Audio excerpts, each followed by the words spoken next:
আমরা প্রতিদিন অনেক পানীয় পণ্য দেখি, কিন্তু জানেন কি ফ্রুটি কীভাবে একটি সাধারণ পানি থেকে দেশের অন্যতম জনপ্রিয় ব্র্যান্ড হয়ে উঠল?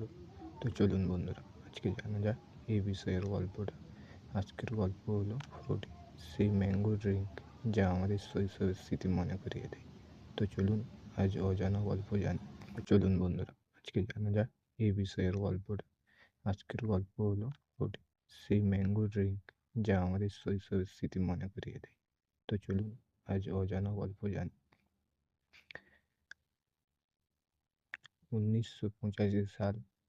ভারতের পানীয় বাজার তখন কার্বনেটেড ড্রিঙ্কসে ভরা। সেই সময় পার্লে এগরো নিয়ে এলো এক অভিনব পণ্য, একটি টেট্রা ম্যাঙ্গো ড্রিঙ্ক। এর নাম দেওয়া হলো ফ্রুটি। এটি দেশের প্রথম প্যাকেজড ম্যাঙ্গো ড্রিঙ্ক হিসেবে ইতিহাস গড়ে। তবে সহজ বহনযোগ্য, টেট্রা প্যাক এবং দামি গ্লাস বোতলের ঝামেলা ছাড়া এটি তখনকার গ্রাহকদের কাছে একটি বিপ্লব। ফ্রুটি উৎপাদন প্রক্রিয়া অত্যন্ত নির্ভুল। এতে তাজা আমের রসকে প্রক্রিয়াজাত করে সংরক্ষণ করা হয়।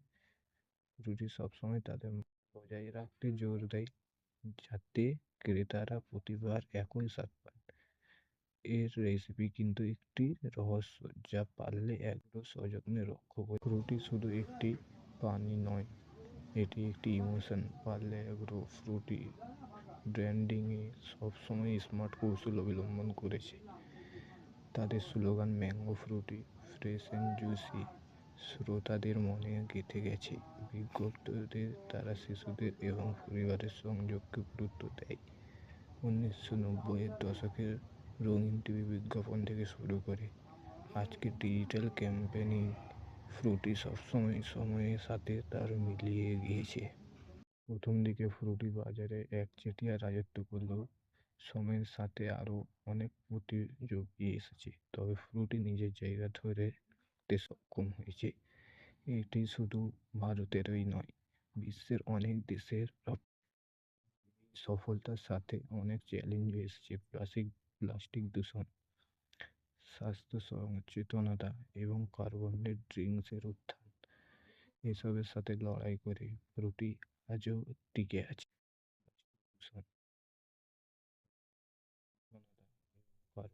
ড্রিঙ্কসের এসবের সাথে লড়াই করে ফ্রুটি আজও টিকে আছে।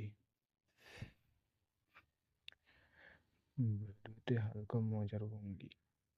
আপনি কি জানেন ফ্রুটি একটি বোতল তৈরি প্রায় 2 থেকে 3 আমের রস ব্যবহৃত হয়, আর এটি ভারতের সবচেয়ে বেশি বিক্রিত ম্যাঙ্গো ড্রিঙ্কসগুলোর একটি।